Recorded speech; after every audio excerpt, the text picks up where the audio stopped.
another short video. ఇప్పుడు మా అన్న స్టీల్ ట్యాప్. సరేలేరా, నువ్వు కాసేపు ఆగు, నేను చెప్తాను. నేను దీనికి స్పిండల్ అయితే మారుస్తున్నాను స్టీల్ ట్యాప్కి. ముందు నా దగ్గర ఉన్న ఎల్కి అయితే పెట్టి చూసుకున్నాను, దానికైతే సెట్ అవ్వలేదు. ఇంకో స్క్రూ డ్రైవర్ పెట్టి చూసుకున్నాను, దానికి కూడా సెట్ అవ్వలేదు. కటింగ్ బ్లేడ్ తీసుకొని ఎల్కి పెట్టి లూజ్ అయితే చేసుకున్నాను, వచ్చేసింది అది. దాని తర్వాత అడ్జస్ట్మెంట్ స్పానర్ తీసుకొని అయితే లూజ్ అయితే చేసుకున్నాను స్పిండల్.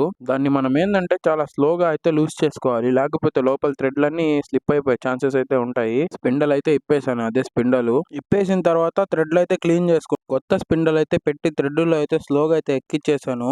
ఎక్కిచ్చేసిన తర్వాత దాన్ని అయితే అడ్జస్ట్మెంట్ స్పానర్ తో స్లోగా అయితే టైట్ చేసుకోవాలి. ఎక్కువ ప్రెజర్ అయితే పెట్టకూడదు టైట్ చేసేటప్పుడు, థ్రెడ్లు అయితే ఒకేసారి అయితే స్లిప్ అయిపోతాయి. దాని తర్వాత చెకింగ్ అయితే చేసుకున్నాను, అది పర్ఫెక్ట్ గా ఉంది. ఎక్కడైతే లీకులు కూడా రాలేదు, దాన్ని అయితే పర్ఫెక్ట్ గా ఫిట్ అయితే చేసుకున్నాను.